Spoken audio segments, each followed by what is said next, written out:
بسم اللہ الرحمن الرحیم۔ ناظرین کرام، برصغیر پاک و ہند میں زرعی معیشت ہمیشہ بنیادی اہمیت کی حامل رہی ہے۔ پنجاب کی زرخیز دھرتی کو قدرت نے نہ صرف بہترین زمینوں سے نوازا بلکہ یہاں کے نہری نظام نے بھی اسے زرعی پیداوار کا مرکز بنا دیا۔ انہی زرعی ضروریات اور تحقیقاتی تقاضوں کو مد نظر رکھتے ہوئے انگریز دور حکومت میں 1945 کے قریب ایک عظیم و شان زرعی تحقیقاتی منصوبہ مارتے وجود میں آیا۔ بعد ازاں ویسٹ پاکستان کو جان بخش چاکاں ریسرچ سینٹر سے جانا گیا۔ یہ فارم تقریباً 3600 ایکڑ رقبے پر مشتمل ایک وسیع زرعی تحقیقی مرکز تھا جس نے کئی دہائیوں تک زرعی ترقی میں اہم کردار ادا کیا۔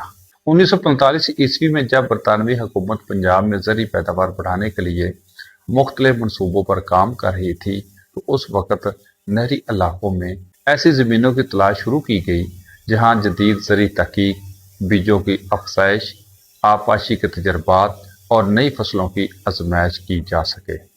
چاکاں والی اور کوٹ جان بخش کے درمیان واقع یہ وسیع علاقہ اپنی زرخیز مٹی، نہری پانی کی دستیابی اور جغرافیائی اہمیت کے باعث منتخب کیا گیا۔ اس وقت کی انگریز حکومت کی بنیادی ترجیح خوراک کی پیداوار کو بڑھانا، کپاس اور گندم جیسی اہم فصلوں کی بہتر اقسام تیار کرنا اور زرعی نظام کو جدید خطوط پر استوار کرنا تھا۔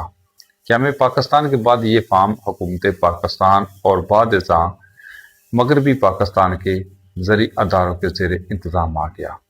یہی وجہ ہے کہ اسے ویسٹ پاکستان فارم بھی کہا جاتا رہا۔ یہ تاریخی زرعی فارم ضلع وزیر آباد، نوزائیدہ تحصیل علی پور چٹھا کے نوائی علاقہ چاکاں والی اور کوٹ جان بخش کے درمیان واقع ہے۔ اس کی حدود مختلف دیہات اور زرعی علاقوں تک پھیلی ہوئی تھی۔ مشرقی جانب نہری رقبہ اور زرعی آبادیاں موجود تھیں جبکہ مغربی جانب دیہاتی آبادیوں اور کھیتوں کا سلسلہ تھا۔ شمالی حصوں میں نہری گزرگاہیں اور سرکاری اراضی شامل تھی جبکہ جنوبی اطراف میں تحقیقی پلاٹس، رہائشی کوارٹرز اور تجرباتی زمینیں واقع تھیں۔ 3600 ایکڑ پر محیط یہ فارم اس خطے کے بڑے زرعی تحقیقی مرکز میں شمار کیا جاتا تھا۔ اس عظیم زرعی فارم کے قیام کے پیچھے کئی اہم مقاصد کار فرما تھے۔ جدید زرعی تحقیق کے ذریعے نئی فصلوں اور بیجوں کی اقسام تیار کرنا، گندم اور کپاس کی بہتر پیداوار حاصل کرنا، نہری علاقوں میں پانی کے مؤثر استعمال، زمین کی زرخیزی اور نکاسی آب کے جدید زرعی طریقہ کار سے روشناس کروانا اور زرعی پیداوار بڑھا کر پنجاب کی معیشت کو مضبوط بنانا تھا۔ اس فارم کی تحقیق کے نتیجے میں بہتر بیج اور جدید زرعی طریقے متعارف ہوئے جن سے پیداوار میں اضافہ ہوا۔ فارم میں سینکڑوں افراد کو روزگار ملا، کسانوں میں جدید زراعت کا شعور پیدا ہوا، نہری نظام کی بہتری اور آس پاس کے علاقوں کی زرعی حالت میں نمایاں بہتری آئی۔ اس تحقیقی فارم کے قیام کی بنیادی وجوہات میں دوسری جنگ عظیم کے دوران خوراک کی بڑھتی ہوئی ضرورت کو پورا کرنا تھا۔ پنجاب میں زرعی اصلاحات کی ضرورت، نہری علاقوں کے مکمل زرعی اصلاحات کو استعمال کرنا، کپاس اور گندم جیسی نقد آور فصلوں کی پیداوار میں اضافہ، زرعی بیماریوں اور زمین کی خرابی پر قابو پانا اور جدید زرعی تحقیق کو فروغ دینا شامل تھا۔ مگر افسوس وقت گزرنے کے ساتھ ساتھ یہ عظیم قومی ادارہ بد انتظامی، سیاسی مداخلت، قبضہ مافیا اور کرپشن کی نظر ہوتا چلا گیا۔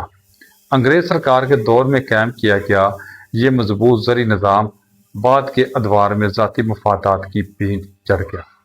کمزور اور غریب مظاہرے کی حق تلفی معمول بن گئی۔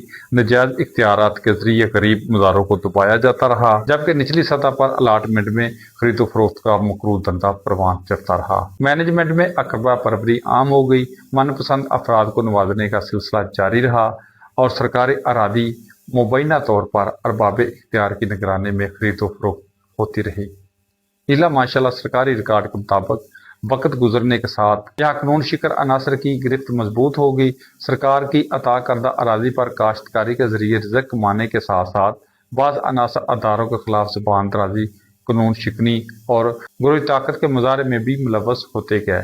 ایک مخصوص جتھے کی شکل میں اداروں پر چڑھائی اور دباؤ ڈالنے کے الزامات بھی سامنے آتے رہے جبکہ مقامی غریب مظاہروں کو نظر انداز کر کے دور دراز علاقوں سے تعلق رکھنے والے افراد کو کئی کی مربع اراضی کی الاٹمنٹ کی جانے کی باتیں بھی زبان زد عام بنتی گئیں۔ آج بھی کمزور مظاہرے تھانہ کچہریوں میں دھکے کھانے پر مجبور ہیں۔ یہ بات مختلف سرکاری ریکارڈ اور درخواستوں کا حصہ ہے۔ کئی غریب خاندان اپنے حق اور روزگار کے تحفظ کے لیے دفاتر، عدالتوں اور تھانوں کے چکر لگاتے رہے، جبکہ بااثر عناصر اپنے اثر و رسوخ اور طاقت کے ذریعے اپنے مفادات کا تحفظ کرتے دکھائی دیتے رہے۔ سب سے افسوسناک پہلو یہ رہا کہ جہاں انتظامیہ کو قانون کے مطابق کارروائی کرنا چاہیے تھی، وہاں بعض عناصر اپنے مفادات کے لیے مبینہ طور پر قبضے کروانے کو ترجیح دیتے رہے۔ کرپشن لوٹ مار کا بازار گرم ہوتا رہا، لاکھوں نہیں بلکہ کروڑوں روپے کے گبن اور مالی بے ضابطگیوں کی باتیں سامنے آتی رہیں، مگر ذمہ داران کو قانون کے دائرے میں لانے کی بجائے مبینہ طور پر تحفظ فراہم کیا جاتا رہا۔ آج صورتحال یہ ہے کہ جو ادارہ زرعی تحقیق، ترقی اور کسانوں کی فلاح کے لیے قائم کیا گیا تھا، وہ کمزور مظاہرے کو تحفظ دینے کی بجائے کرپشن، لوٹ مار، غیر قانونی بندر بانٹ اور اثر و رسوخ کی سیاست کی علامت بنتا جا رہا ہے۔ اگر حالیہ برسوں کی مالی اور انتظامی معاملات کا شفاف آڈٹ کیا جائے تو انسان حیران رہ جائے گا کہ قومی خزانے، سرکاری اراضی اور زرعی وسائل کے ساتھ کیا کچھ ہوتا رہا۔ بعض مقامات پر سرکاری اراضی پر ناجائز قبضے، درختوں کی کٹائی، تحقیقی سرگرمیوں کا خاتمہ، سرکاری وسائل کے غلط استعمال نے اس ادارے کی اصل حیثیت کو شدید نقصان پہنچایا۔ جہاں کبھی زرعی ماہرین نئی تحقیقات کرتے تھے، آج وہاں کئی مقامات پر ویرانی، بے توجہی اور بد انتظامی دکھائی دیتی ہے۔ ویسٹ پاکستان کوٹ جان بخش فارم چاکاں والی صرف ایک زرعی فارم نہیں بلکہ برصغیر کی زرعی تاریخ کا اہم باب ہے۔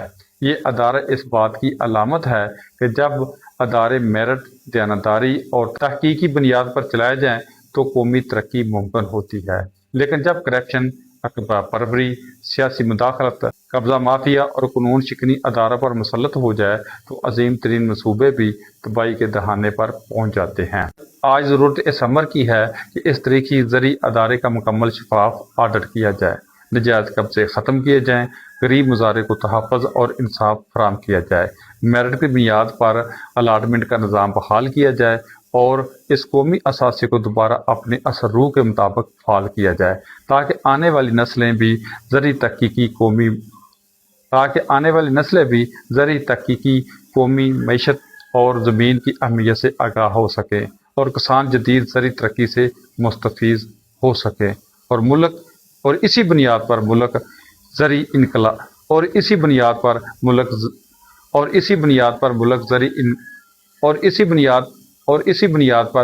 میں زرعی انقلاب برپا ہوگا۔ پاکستان